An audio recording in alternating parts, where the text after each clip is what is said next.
ನೀನು ಎಸ್ ಅಂದ್ರೆ ನಾ ಶುರು ಮಾಡ್ಕೊಳ್ತೇನೆ ನೋಡು. ಮಂಡಿಯ ಮೇಲೆ ತುಂಡು ತುಂಡು ನಿಮ್ಗೆ ಹಾಡು ಕಲಿಸ್ಲಿಕ್ಕೆ ಶುರು ಮಾಡ್ತಿ. ಹಂಗದ್ರ ಮತ್ತೆ ಯಾಕೆ ತಡ ಮಾಡ್ಬೇಕು? ಹೌದು, ನೀನ್ ಎಲ್ಲಿಗೆ ಹೋಗಿದ್ದೀನಿ ಅಂದ ಇಟ್ಟತ್ತು? ನಾ ನಿಮ್ಮ ಅಂಗಡಿಗೆ ಹಾಡು ಕಲಿಸಕ್ಕೆ ಅಂತ ಹುಡ್ಕೊಂಡು ಹೋಗಿದ್ ನೋಡು. ನನ್ನ ಹುಡ್ಕೊಂಡು ಬಂದಿ. ನೀ ಸೀದಾ ಇಲ್ಲ ಬಂದ್ರೆ ಇಲ್ಲೇ ಇರ್ತಿದ್ನಲ್ಲ ಚೆಲುವ. ಮತ್ ತಡ ಮಾಡಬಾರ್ದು, ನನಗೆ ಹಾಡು ಕಲಿಸ್ತೀನಿ ಅಂದಿದ್ದ ಹೌದಿಲ್ಲ? ಹೌದು. ಅಲ್ಲ ಮತ್ತ ಬ್ಯಾರ್ಯಾರ ಸುದ್ದಿ ತಗೊಂಡು ಏನ್ ಮಾಡ್ಬೇಕು? ನೀ ಏನೋ ಅಂದಲ್ಲ, ಯಾರ ಹೆಣ್ಮಕ್ಳು ಹಂಗಿರ್ತಾರಂತ. ನಿಮ್ಮ ಅವತ್ತಿನ ಹೆಣ್ಮಕ್ಳು ಜಡೆ ನೋಡ್ರೆ ನಾಗರ ಎಡೆ ಕಂಡಂಗ್ ಕಾಡ್ತಿತ್ತು. ಇವತ್ತಿನ ಪರಿಸ್ಥಿತಿ ಏನಾಗದು ಗೊತ್ತೇನ ಅವ್ರಿಗೆ? ಏನಾಗೈತೋ ಹುಡುಗ? ಅದೇ ಹೆಣ್ಮಕ್ಳೆಲ್ಲ ಕೂದಲೆಲ್ಲ ಬಾಬ್ ಕಟ್ ಮಾಡಿ ಅಷ್ಟು ಅಲ್ಲ, ಗಂಡ್ ಮಕ್ಳು ಹಂಗಿನ ಹೆಣ್ಮಕ್ಳು ಆಗ್ತಾರೆ. ಹೆಣ್ಣು ಯಾವ್ದು ಗಂಡು ಯಾವ್ದು ಒಂದು ಗೊತ್ತಾಗಿರ್ತಿಲ್ಲ ನೋಡು. ಸುಮ್ಮನೇಂದ್ರ ನೀವೊಂದಿಟ್ಟು ಗಂಡು ಮಕ್ಳು ನಿಮ್ದೊಂದಿಟ್ಟು ಹೇಳ್ತೀನಿ ಕೇಳಲ್ಲ. ಏನೇನು?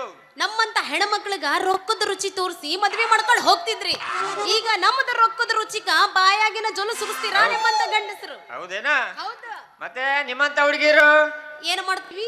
ಅದೇ ಮನೆಯಾಗ ಮನೆಗೆ ಕಸ ಗುಡಿಸಿ ರಂಗೋಲಿ ಹಾಕಿ ಅವತ್ತಿನ ಕಾಲ ಆಗಿತ್ತು. ಈಗಿನ ಕಾಲದಾಗೆ ಏನ್ ಮಾಡ್ತಾರೆ ಗೊತ್ತೇನು? ಏನಾಗೈತಿ? ಯಾವ ಹೆಣ್ಮಕ್ಳ ಹಂಗಿನ ಗಂಡು ಮಕ್ಳು ಆಗ್ತಾರೆ ಅಷ್ಟೇ ಅಲ್ಲ. ನಿನ್ನೆ ನಾ ಪ್ಯಾಟರ್ನ್ ಬರ್ಬೇಕಾರೆ ನಮ್ಮ ಕುಮಾರ ಬುಲೆಟ್ ಹೊಡ್ಕೊಂಡು ಹೋಗ್ತಿದ್ದ.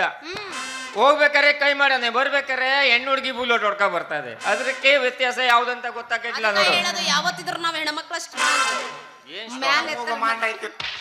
ಅವತ್ತಿನ ಹೆಣ್ಮಕ್ಳು ಲಕ್ಷಣವಾಗಿ ಸೀರೆ ಉಟ್ಟು ಹಣೆ ತುಂಬಾ ಕುಂಕುಮ ಇಟ್ಟು ಒಳ್ಳೆ ಮಹಾಲಕ್ಷ್ಮಿ ಗಂಡ ಕಾಣ್ತಿದ್ರು. ಇವತ್ತಿನ ಕಾಲದಾಗ ಏನಾಗದೆ? ಏನಾಗೈತ? ಹೆಣ್ಣನ್ನು ಸೀರೆಯನ್ನು ಬೀಸಾಕಿ ಒಳ್ಳೆ ನೈಟ್ ಹಾಕಿ ಒಳ್ಳೆ ಉಳ್ಳಾಗಡ್ಡೆ ಬೆದ್ರು ಗೊಂಬೆ ಗಂಡಂಗ್ ಕಾಣ್ತಾರ ನೋಡು. ಸಾಕ ನಮ್ಮಂದ್ರ ಬ್ಯಾರ್ಯಾರ ಸುದ್ದಿ ತಗೊಂಡ್ ನಮಗೆ ಏನ್ ಮಾಡ್ಬೇಕು? ಇವತ್ತು ನನಗೆ ಸಂಗೀತ ಕಲಿಸ್ಕೊಡಲ್ಲ. ಕಲಿಸ್ತೀನಿ, ನೀ ರೆಡಿಯಾಗಿ ಬಂದಿನಿ. ಪಕ್ಕ ನಾನ್ ರೆಡಿಯಾಗ ಬಂದಿನ. ಶುರು ಮಾಡೋಣ ಹಂಗಾರ? ಹೊಡೆ 9 ಅದಕ್ಕ ಮೂಗ ಮಾಡಾಯ್ತು.